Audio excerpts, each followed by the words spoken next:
And we're live. All right. Thank you for joining us today, which is Saturday, January 18th. Hopefully, I don't have any technical difficulties. I did a couple of minutes ago. So, hopefully, we have a good live today.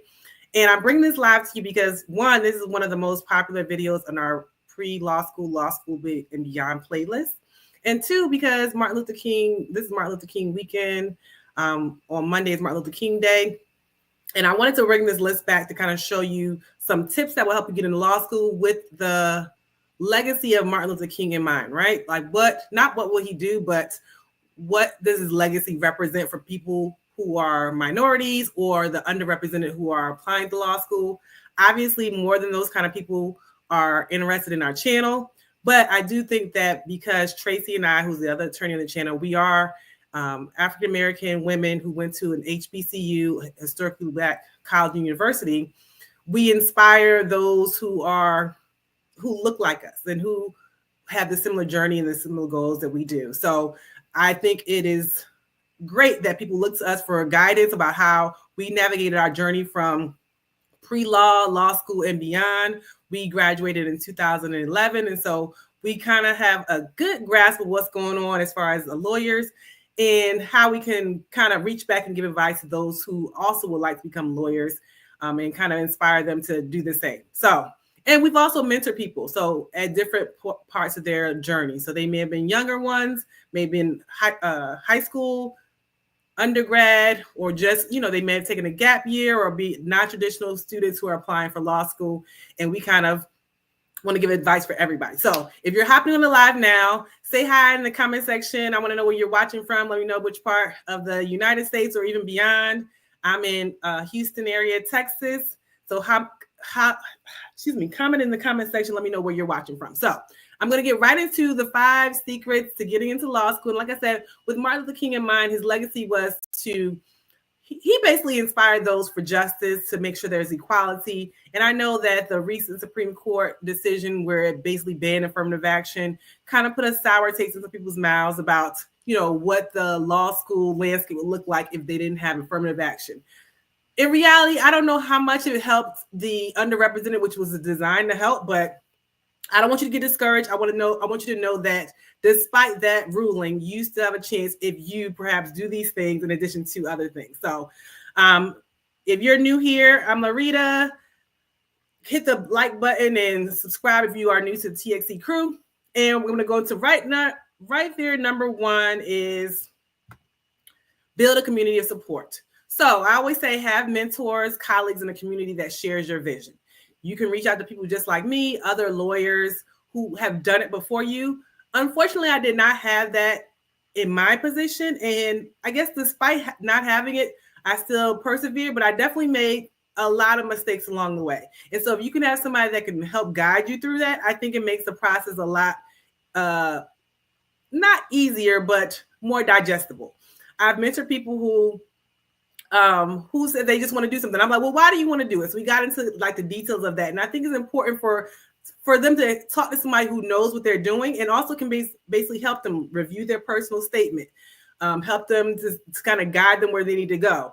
I think somebody who hasn't gone through it may not be able to experience it. Like going to get your master's is not the same as going to law school, right? So a person who got their master's or even their doctorate wouldn't be able to give you the same kind of advice as somebody who already went to law school and has practiced. So I would say have that community support. And also some people might discourage you. And so you want to have a couple people in your corner, because this is going to be a marathon for you to go through the whole journey of applying, going through the 3 years of law school, passing the bar exam, and then finding a job thereafter, or representing, going out and hanging your own shingle and have your own law firm. So I'd say build a community of support is very important for this long journey that you're going to be in. That brings me to our next thing: endure setbacks with resilience. So don't let setbacks define or deter you. I was mentoring someone who didn't get such a great score on their LSAT. And for those of you who are not so familiar, in the United States, in order to get into most of the law schools, you need to apply through the entrance exam, which is the law school standardized test. And you have the certain score that will help you, build your application. Obviously, a high GPA or LSAT or whatever it may also factor into, but LSAT scores are very important as well. And so this particular person got a low LSAT score and kind of let that get he or she down. And I said, well, listen, this is probably not going to be the first time that you're going to have something that's going to set you back. How you deal with it is going to be more important than saying, oh, I got this lower score. What you need to be doing is looking up when's the next LSAT offered, because they'll take your highest LSAT score. So instead of boo-hooing and being sad about it, pick yourself up. You got a day to get yourself crying. Pick yourself up. Look for the next LSAT day. And then you need to do something different that you didn't do that first time, right? Because don't do the same thing, expect different results. So perhaps pay for an LSAT prep course, which I always recommend, even a bar prep course. But do something different, because when you get to law school, you probably have some things you may not do so well on a test. You gonna give up? This, like I said, is a marathon. So I think that when you're resilient, it helps you prepare for the future. So that's the second tip. And if you're hopping in now or you're in the replay game, comment in the comment section. Are you an aspiring lawyer? At what stage are you? High school, undergrad? Did you wait a little while? You're a non-traditional student, you haven't gone back yet, and you're interested in it? Let me know in the comment section or where you're watching from. The next one is research law schools. Know your competition and set realistic goals. So I'm going to share my screen real quick with you. And if you're watching on your phone, I always say I find it helpful to turn your phone sideways so you can see what I'm looking at, because it's a little hard sometimes on the phone. So this is the ABA, the American Bar Association's website of all the ABA approved schools. They have some provisional approvals on here, some that are on probation. But this is all the list of schools that if you want to have an ABA approved one, usually that's one that the ABA says they have met certain standards and they're not basically taking advantage of you and basically not giving you the degrees that you paid for. So if you go on here and you click on any of these schools, it takes you right to the website. And then what you can do is create a whole list of, and I'll go to the school that I went to. Tracy and I both went here. This is where we met. UDC, David A. Clark School of Law, which is in the nation's capital, which is a great thing for many reasons. Not only there was Martin Luther King statue, not only because you're in the nation's capital, but because it's one of the 2 HBCU law schools in the United States. Both of them, that school and Howard, are in the nation's capital. There's also American there. There's also GW, George Washington University there in Georgetown. But what you do is basically, if you're trying to practice in that area and you already go to school in that area, you have a leg up ahead of a lot of people. So if that's what you're interested in doing, you are in there. You can intern there because you are living there while you're going to law school, versus somebody who is going to law school in another area. They may not have those same opportunities. They have to go back to where they live. And while they go back, you can apply for internships that they wouldn't be eligible for otherwise. So I would say create a list and be organized about it, right? When you're creating a list about the law schools, don't just say, I want to go to these 5 law schools and have no idea what the average GPA of the people that get in there, the average LSAT score, the average, what people talk about as far as like how many people they let in for the previous year.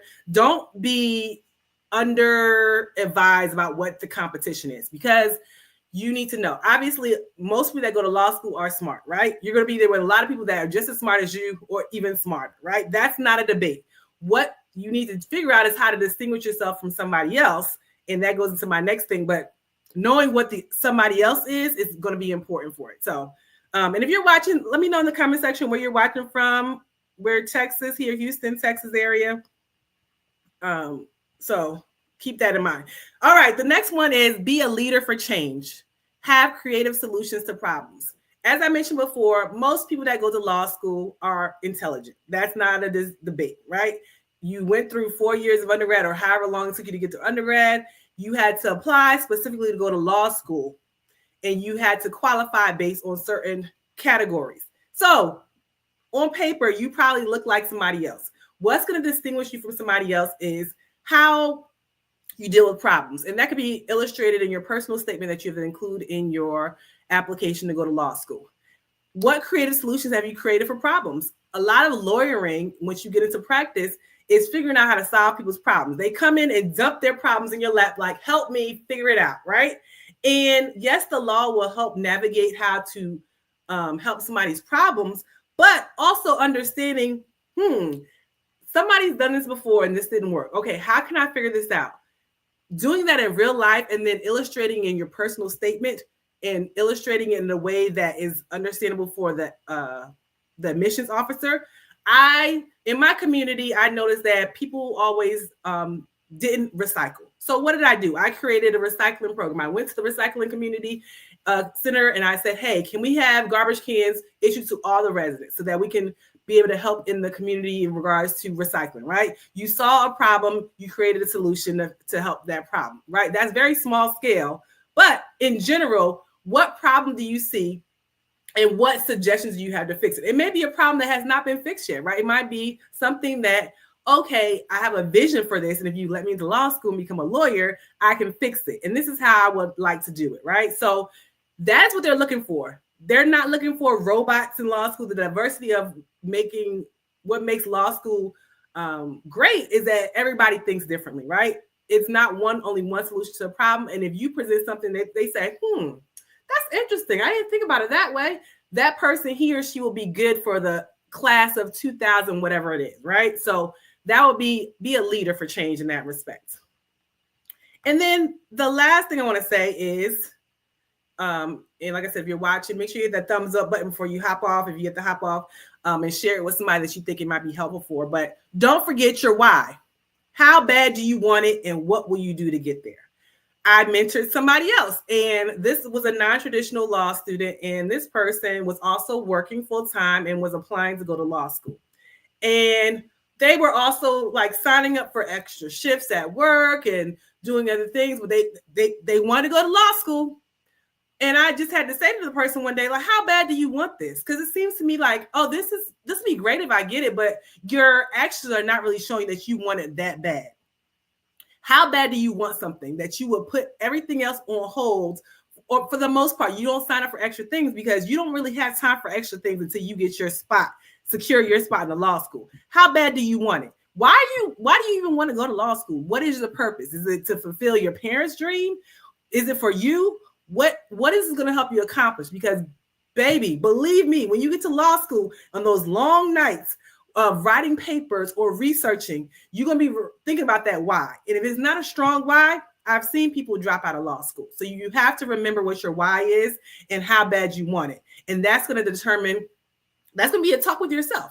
And I'm putting a certain risk. I'm going to apply here. I'm spending a certain amount of money if I don't get any financial aid. This is an investment, and you want a good return on your investment if you're going to pay a lot of money. I went to law school, and thankfully, I went into the public sector afterwards, and so I had my loans forgiven. If you haven't watched that video, check that out, where I got over $210,000 of my student loans forgiven because I went into public service afterwards. Martin Luther King would be proud about that. It went to public service for helping justice and equality. But if you don't have a program or a plan that's going to say, I'm going to spend $200,000, but I'm going to make 80 getting out, that's a bad investment. Bad investment. You might want to try something else in that regard, because realistically, you want to get a return on your investment. Not just to say, I went to law school, but now I'm struggling, and you perhaps were not struggling before. So keep that realistic why in mind. This is part 2 of what I did before, the Think Like a Lawyer. And it kind of just says, if you haven't seen the first one, I'm going to probably tag it so that you can check it out. But it basically talks about, like, are you already wired like a lawyer? Do you think about certain things like intuitively? Like, oh, not just I argue a lot. That's half of it, not even half of it, right? Do you like to read? Do you like to research things? Do you like to see justice prevail? Do you like to fight for the underdog like Martin Luther King did, right? Are those qualities that you have? Perhaps then you may want to become a lawyer. So check that out. I thank you guys for joining today on the live. I tried to do a few videos to I may be a little bit busy later in the month, so did a few videos in a row to kind of front load what may be something I may not be able to upload again into February. But thank you for joining today on the live, and I hope to see you in the next video. If you're new here, we have a lot of playlists, including the pre-law school, law school beyond, but we also have the veterans law playlist, personal finance. I travel a lot, so we have some travel vlogs on there too. So check it out if you haven't already. So thank you for joining us, and I'll see you in the next video.